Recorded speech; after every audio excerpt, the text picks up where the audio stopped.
నమస్తే, welcome to Andhraprabha భక్తి. నేను మహాలక్ష్మి.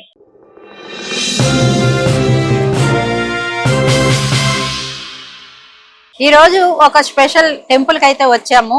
రంగనాథ స్వామి అంటే మనకి ఎక్కువగా తిరుపతిలో చూస్తూ ఉంటాం. నిద్రపోతున్నట్టు పవన సైన్యంపు మీద ఉన్నట్టుగా మనకు కనిపిస్తూ ఉంటారు. ఇక్కడ కూడా అదే సేమ్ రంగనాథ స్వామిని మనం చూసుకోవచ్చు.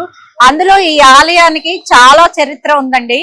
ఇది 400 ఏళ్ల క్రితం ఈ ఆలయాన్ని అయితే నిర్మించారు. మరి లోపల వైకుంఠ ఏకాదశి మనకి ఈ నెల 30వ తారీఖున రాబోతుంది. దానికోసం ఏర్పాట్లు పెద్ద ఎత్తున చేస్తున్నారు. అయితే రంగనాథ స్వామి ఆలయంతో పాటు ఇంకా ఉప ఆలయాలు ఏమేమి ఉన్నాయో మీకు లోపలికి వెళ్ళాక చూపిస్తాను, రండి.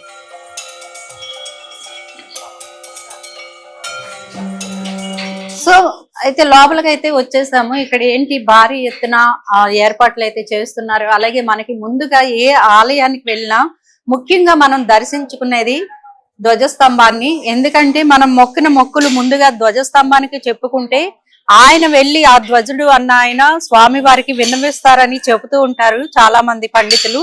అలాగే ఇక్కడ ఆలయం లోపలికి రాగానే ఒక పెద్ద బావి అయితే ఉందండి. ఇది పురాతన ఆలయం కాబట్టి ఈ బావిని కూడా మనం చూసుకోవచ్చు. ఇదిగోండి, చాలా పెద్ద బావి అయితే ఉంది. ఒకప్పుడు ఏంటంటే ఇవి మెట్లు వాటితో ఉండేవి, చక్కగా వాటిలో దిగి కాలు కడుక్కోవడం ఇవన్నీ చేసేవారు. అయితే ఇప్పుడు కొన్ని భద్రత రక్షణ దృష్ట్యా వీటిని క్లోజ్ చేస్తారనమాట. చిన్నపిల్లలు వాళ్ళు వీటిల్లోకి గబుక్కున ఎక్కి దూకుతారేమో అని చెప్పి. ఈ ఆలయానికి చాలా చరిత్ర ఉంది. ఈ బావి కూడా అప్పటిదే పాతది ఇది. మరి మనం ధ్వజస్తంభాన్ని చూసుకుంటే ఇదిగోండి, మనకి ఎక్కడైనా సరే ఏ టెంపుల్ అయినా చాలా ముఖ్యంగా చెప్తూ ఉంటారు ధ్వజస్తంభాన్ని.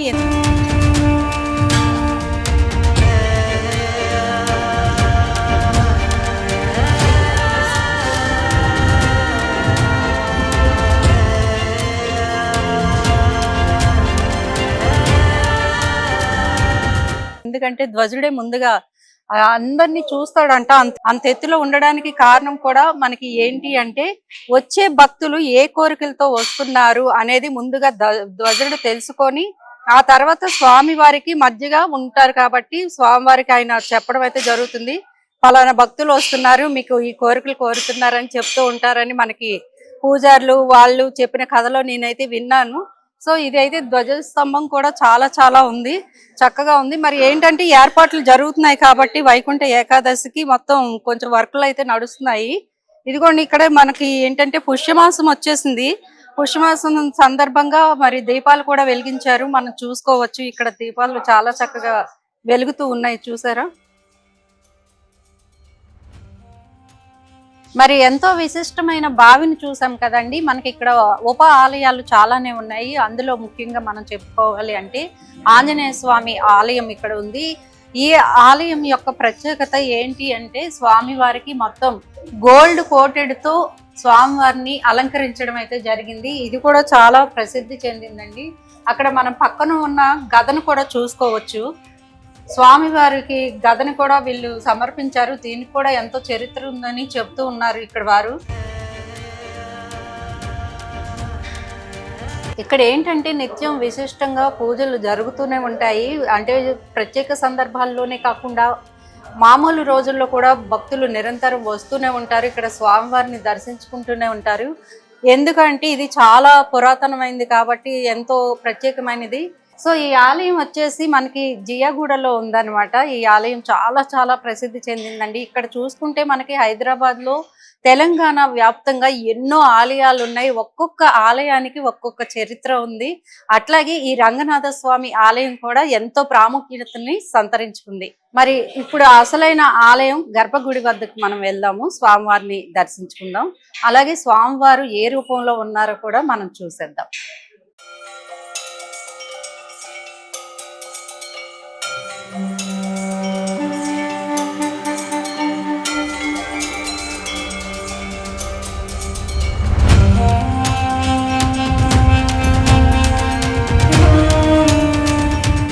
మరి మనం ప్రధాన ఆలయంలోకి వస్తున్నాము, అదే రంగనాథ స్వామి ఆలయం. మరి స్వామివారిని ఇక్కడ మనం దర్శించుకుందాము. చాలా చాలా అద్భుతంగా ఉన్నారండి స్వామివారు. అయితే మనం చూస్తూ ఉంటాం ఎక్కువగా ఇలాంటి ఆలయాలన్నీ తిరుపతిలో మనకు కనిపిస్తూ ఉంటాయి. ఇక్కడ ఇలా స్వామి వెలవడం అనేది నిజంగా ఇక్కడ భక్తుల అదృష్టం అని చెప్పాలి. స్వామి నమస్కారం. ओम श्री भगवतो देवदेवोत्तमस्य श्रीमदखिलांड कोटि ब्रह्मांड नायकस्य देवदेवस्य जगत्कुटुम्बिनः जगद्रक्षणार्थमं देणस्य श्री भूनीला समेत श्री रंगनाथ स्वामिनः भूनीला समेत श्री रंगनाथ स्वामिनः अर्चन च करिष्ये। ओम सन्ना देवी विष्णाय नमो ओम कृष्णाय नमः ओम नारायणाय नमः ओम माधवाय नमः ओम गोविंदाय नमः ओम विष्णवे नमः ओम विष्णवे नमः ओम मधुसूदनाय नमः ओम विक्रमाय नमः ओम वामनाय नमः ओम श्रीधराय नमः ओम ऋषिकेशाय नमः ओम पद्मनाभाय नमः ओम दामोदराय नमः ओम धर्मेश्वराय नमः ओम वासुदेवाय नमः ओम मृत्युंजयाय नमः ओम निरुद्धाय नमः ओम पुरुषोत्तमाय नमः ओम गोपियाय नमः ओम नरसिंहाय नमः ओम वसुदेवाय नमः ओम जनार्दनाय नमः ओम इंद्राय नमः ओम हरे नमः ओम श्री कृष्णाय नमः ओम श्री महालक्ष्मी नमः ओम श्री देवी नमः श्री भूदेवी नमः श्री नीलादेवी नमः श्री गोदादेवी नमः समस्त परिवाराय सद्गुरुमंगलाय श्री नारायणाय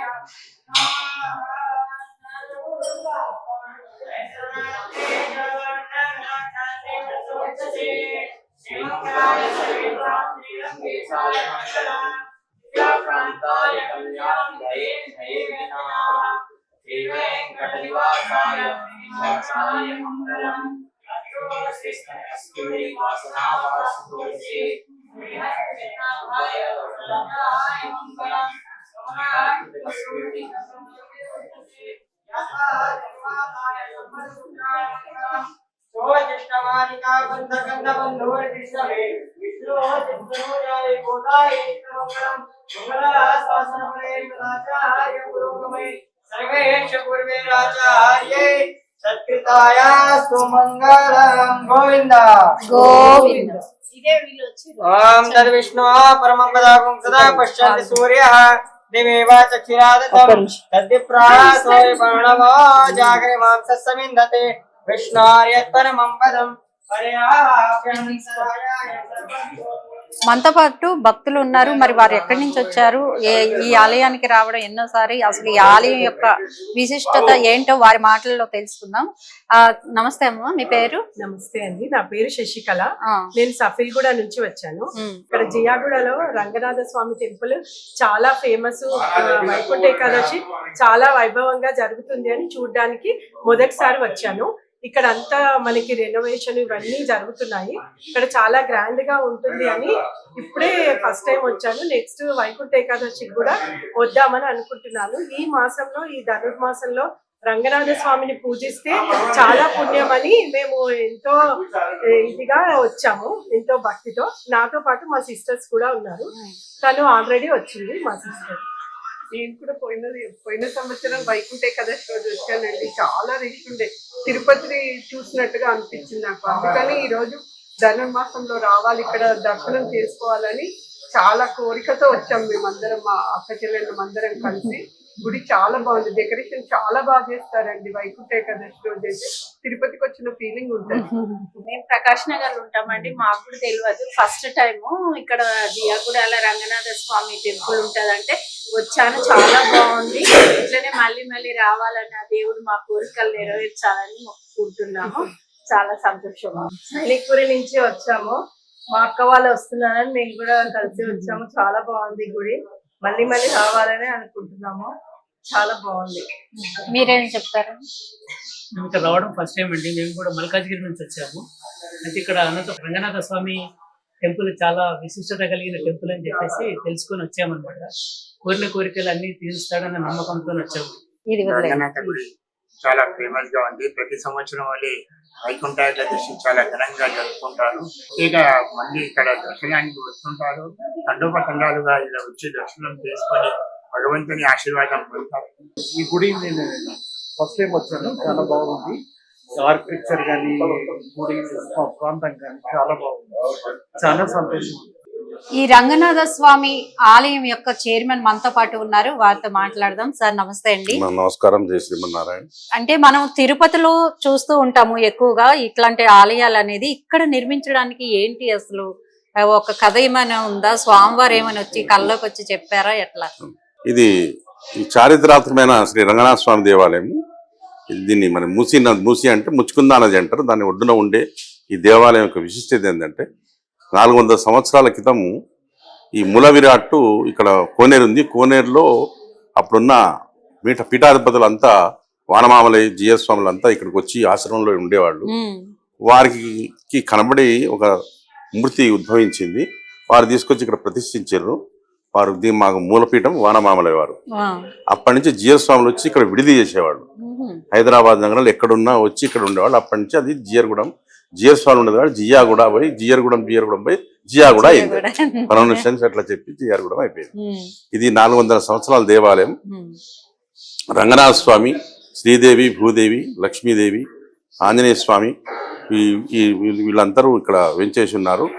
దీని విశిష్టత ఏంటంటే కోనేరు మీద దేవాలయం ఉన్నది. దీని విశిష్టత అంటే కింద కోనేరు ఉంది. ఇదంతా కోనేరే. దీనిపైన ఇది 400 కొంచెం కొద్దిగా అభివృద్ధి చెందుతూ గత 2 సంవత్సరాల నుంచి దాదాపుగా 2-3 కోట్ల రూపాయలు వెచ్చించి దీన్ని పునర్నిర్మాణం చేయిస్తున్నాము. దీనికి మేము 160 సంవత్సరాల వంశపారంపరంగా మేమే దీనికి అర్చకత్వం వహిస్తున్నాను. దీని మొదలు శృంగారం తిరువెంగళాచార్యులు ఉండే, తర్వాత నరసింహాచార్యులు, శ్రీనివాసాచార్యులు, తిరుంగళాచార్యులు. మాకు ఇప్పుడు ఇక్కడ దేవాలయాన్ని శ్రీ శేషాచారి, బద్రీనాథాచార్యులు, మన రంగనాథ్ ఇక్కడ అర్చకత్వం ఉంది. ప్రతినిధిగా దీన్ని దేవాలయాన్ని దినాభివృద్ధి ఉంటుంది. అంటే ఆ బావి కూడా అప్పటి నుంచే ఉంది. ఇది అంతకు ముందు నుంచే ఉంది. ఫస్ట్ బావే ఉంది, తర్వాత నిర్మాణం అయింది. అంటే మొదలు బావి. వైకుంఠ ఏకాదశి ఏర్పాట్లు ఎప్పుడు ఈ యొక్క దేవాలయం యొక్క విశిష్టత ఏంటంటే గత 15-20 సంవత్సరాల నుంచి వైకుంఠ ఏకాదశి ప్రాముఖ్యత ఏర్పడ్డది. ఏంటంటే వైకుంఠ ఏకాదశి అంటే జీరగూడెంలో రంగనాయకులకు అలంకారం ప్రసిద్ధి. ఈ అలంకారానికి వివిధ దేశాల నుంచి పుష్పాలు తీసుకొచ్చి అలంకరిస్తుంటాము. తెల్లవారుజామున 2:30కు మూలవర్లకు అభిషేకము, 5ంటికి స్వామివారి దర్శనము, ద్వార దర్శనము. అట్లా నిరంతరంగా దాదాపుగా ఆ రోజు 1, 30, 31, 3 రోజులు కలిపి నేను దాదాపుగా 3 లక్షల మంది వస్తారని ఏర్పాటు చేస్తున్నాం. దాదాపుగా ఈ దేవాలయానికి అందరూ రాజకీయ నాయకులు అందరూ వచ్చి దర్శనం చేసుకున్న వాళ్ళే. అయితే ఈ దేవాలయానికి వచ్చినది ఏదైనా మనస్సులో మనం అనుకుంటే తప్పకుండా అది సంకల్పం నెరవేరుతుంది ఒక నమ్మకం ఈ దేవాలయాన్ని.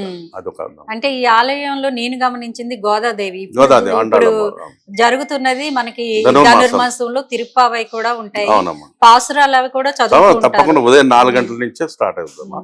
దాదాపుగా ఇక్కడ జనాలు అందరూ వస్తారు. అంటే స్వామివారికి శుక్రవారం అమ్మవారికి అభిషేకం చేస్తారు. ఇంకా ప్రత్యేక పూజలు ఏముంటాయి? బ్రహ్మోత్సవాలు ఉంటాయి, పవిత్రోత్సవాలు ఉంటాయి, అన్ని యథావిధిగా జరుగుతుంటాయి. ఆ బ్రహ్మోత్సవాల భాగంగా రథము ఊరేగింపు ఇక్కడి నుంచి దాదాపు 3 కిలోమీటర్ల వరకు పోయి వస్తుంది. లక్షలాది మంది జనం వస్తారు. ఇది జియర్గూడెంలో పాత దేవాలయం అంటే ఇదే. చాలా మంచి విషయాలు చెప్పారండి. నమస్కారం.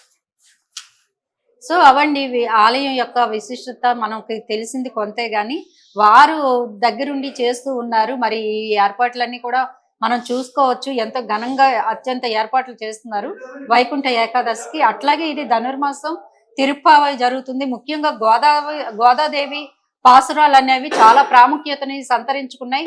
అవి కూడా ఈ ఆలయంలో నిత్యం జరుగుతూ ఉంటాయి అన్నమాట. చాలా మంచి విషయాలు చెప్పారు. నమస్కారం. ఈ ఆలయంలో మహాలక్ష్మి అమ్మవారు కూడా ఉన్నారు. మరి ఆవిడ దేనికి ప్రసిద్ధి, ఆవిడని ఎలా పూజించాలో మనం చైర్మన్ గారిని అడిగి తెలుసుకుందాం. సార్, అంటే మహాలక్ష్మి అమ్మవారు ఉండడం చాలా అరుదుగా ఉంటారు. ఈ మహాలక్ష్మి అమ్మవారి కోసం ఎలాంటి పూజలు చేయాలంటారు? ఈ రంగనాథ స్వామి దేవాలయంలో ఈ లక్ష్మీ అమ్మవారిది ప్రత్యేకమైన ఒక ప్రజలకు నమ్మకం అనేది ఉంది. ఇక్కడ ప్రతిరోజు ఒక 16 శుక్రవారాలు మూలవర్లకు అమ్మవారికి అభిషేకం దర్శనం చేసుకుంటే సంతానం లేని వాళ్ళకి సంతానం అవుతుంది. పెళ్లి కాని వివాహాలు కాని వాళ్ళకి అనే ఆటంకాలు అయితే అటు కూడా అన్ని పటాపంచలే వివాహాలు కూడా జరుగుతాయని ఒక ప్రసిద్ధి. చాలా మంది భక్తులు దాని గురించి ఇక్కడికి వచ్చి వారి యొక్క మొక్కులు నెరవేర్చుకొని దానికి జయప్రదంగా వాళ్ళు వెళ్తుంటారు. చాలా విశిష్టత కలిగిన అమ్మవారు అయితే మొత్తానికి 16 శుక్రవారాలు ఉదయం 8 గంటల నుంచి స్టార్ట్ అవుద్ది. ఎక్కడెక్కడో దూరం నుంచి వచ్చి ఈ దేవాలయానికి అభిషేకాలు చేసుకుంటూ పోతున్నాం. సో అదండి, ఈ మహాలక్ష్మి అమ్మవారు ఎంతో విశిష్టత కలిగిన అమ్మవారు. 16 శుక్రవారాలు పొద్దున్నే మనం వచ్చి అభిషేకాలు చేసుకుంటే సంతానం లేని వారికి సంతానం, అలాగే ఎవరికైతే పెళ్లిళ్ళు కావట్లేదు వారికి వివాహం అయ్యే ఛాన్స్ కూడా చాలా మంది ఉంది. ఆ మొక్కులు తీరి మళ్ళీ వచ్చిన వాళ్ళు కూడా ఇక్కడ ఉన్నారని చెప్తూ ఉన్నారనమాట. అంత ప్రాముఖ్యతను సంతరించుకున్నారు అమ్మవారు.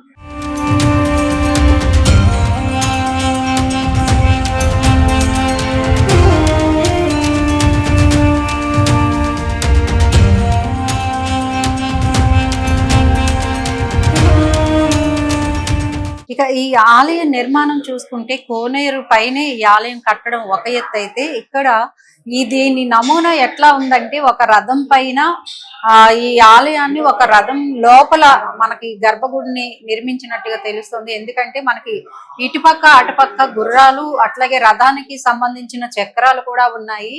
ఇంకా ఇక్కడ మనం ప్రాకారాలపై చూసుకుంటే మనకి విష్ణుమూర్తి అవతారాలు, మత్స్యావతారం, కూర్మావతారం, ఈ అవతారాలు ఆయన దశావతారాలు కూడా ఇక్కడ మనకి చూపించడం అయితే జరిగింది. ఇది చూసుకుంటే మనకి లక్ష్మీ నరసింహస్వామి, లక్ష్మీదేవి వారు అమ్మవారిది. అట్లాగే మనకి ఇదిగోండి ఇది కూర్మావతారం, అట్లాగా ఇది ఒకటి మనకి లక్ష్మీ ఉగ్ర రూప అన్నట్టు. అట్లాగా ఈ దశావతారాలని ఈ ఆలయం చుట్టూ వీళ్ళు అయితే నిర్మించారు. చాలా అద్భుతంగా ఉందండి ఆలయం చూడడానికి కూడా. మనకి ఏంటంటే ఈ శిల్ప సంపద అనేది ఎట్లా ఉందంటే మనకి తిరుమలలో ఉన్నామా అన్నట్టుగా ఉంది. ఎందుకంటే ఇలాంటి ఆలయాలు ఇదిగోండి మనకి తెలిసిన పరశురాముడు, అట్లాగే ఇలాంటి ఆలయాలు అనేవి చాలా అరుదుగా ఉంటూ ఉంటాయి. వీళ్ళు ఏంటంటే ఈ మొత్తం నమూనాని కూడా అక్కడలాగే ప్యాటర్న్ ని తీసుకురావాలన్న ఉద్దేశంతో చాలా చక్కగా చూసారా. రాముడు ఇవన్నీ కూడా మనకి, బలరాముడు ఇవన్నీ కూడా మనకి ఈ ఆలయ ప్రాకారాలు. ఇటుపక్కకు కూడా వచ్చేసరికి మనకి రథం యొక్క చక్రాలు, మళ్ళీ సేమ్ గుర్రం, ఇవన్నీ మనకి చూసుకోవచ్చు అన్నమాట. చాలా బాగుంది. రాతి కట్టడం మెయిన్గా అద్భుతంగా చెక్కించారండి. చాలా అంటే పురాతన ఆలయమే కానీ దాన్ని ఏంటి అంటే కొత్తగా ఏదో ఒకటి చేస్తూ ఉంటే భక్తుల తాకిడి కూడా పెరుగుతుంది. కాబట్టి భక్తుల సందర్శనార్థం ఇంకా ఆలయాన్ని అభివృద్ధి చెందించడం కోసం వీళ్ళు ఇట్లా ఎంత చక్కగా కట్టిస్తూ వస్తున్నారనమాట. మనకి ఉపాలయాలు కూడా చాలానే ఉన్నాయి.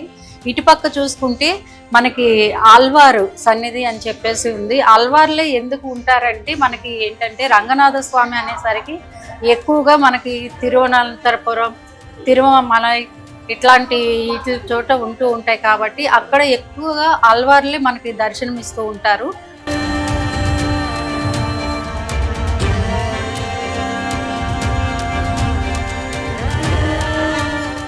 మెయిన్ చూసుకుంటే మనకి ఆలయం ఎంట్రన్స్ లో ఏనుగులు ఇచ్చారండి, ఏనుగు తొండంగా ఇచ్చారు. అటు ఇటు మనకి ఉంటారు కదా పాలకులు ఉంటారు, ద్వారపాలకులు, వాటితో పాటు ఏనుగు ఆకారాలను కూడా మనకి తీసుకొచ్చారనమాట. ఇది మెయిన్ ఆలయం చుట్టూ ఉన్నదండి. మెయిన్ ఆలయం ఇది మండపం, ఇదంతా కూడా చాలా అద్భుతంగా తీర్చిదిద్దారు. ఇంకా వైకుంఠ ఏకాదశి కోసం ఏర్పాట్లు కూడా ముమ్మరంగా జరుగుతున్నాయి అన్నమాట. మనం ఆంజనేయ స్వామిని కూడా దర్శించుకున్నాము. ఇంకా ఇక్కడ ఒక ఆల్వార్ ఉన్నారు, ఆయన్ని కూడా మీకు చూపించేస్తాను. ఈయన ఒక ఆల్వార్ అండి.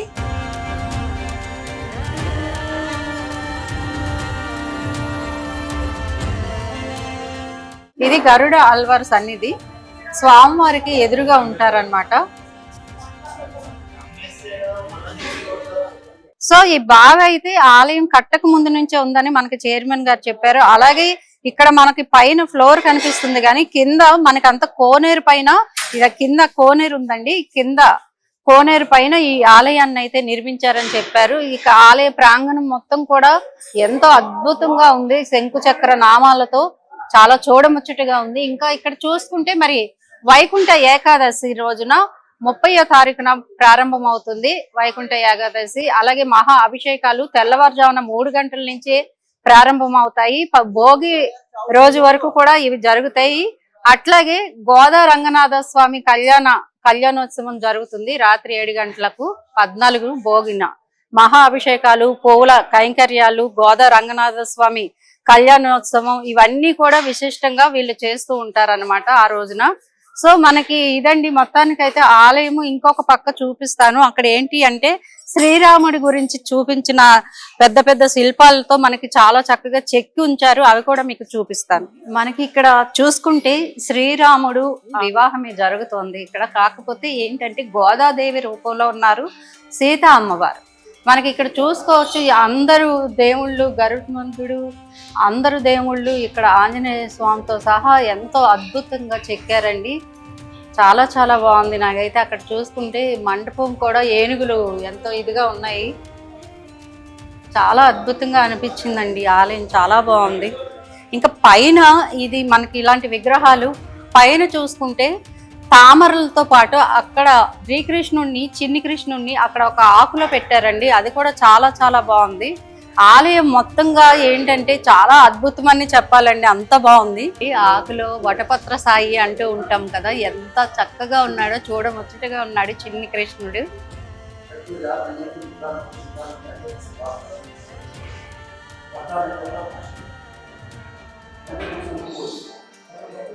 సో అయితే మనకి ఇక్కడ ఆలయ ప్రాకారాల చుట్టూ అమ్మవార్లు కొలువు తీరై ఉన్నారండి. ఇవి కూడా చాలా అద్భుతంగా ఉన్నాయి.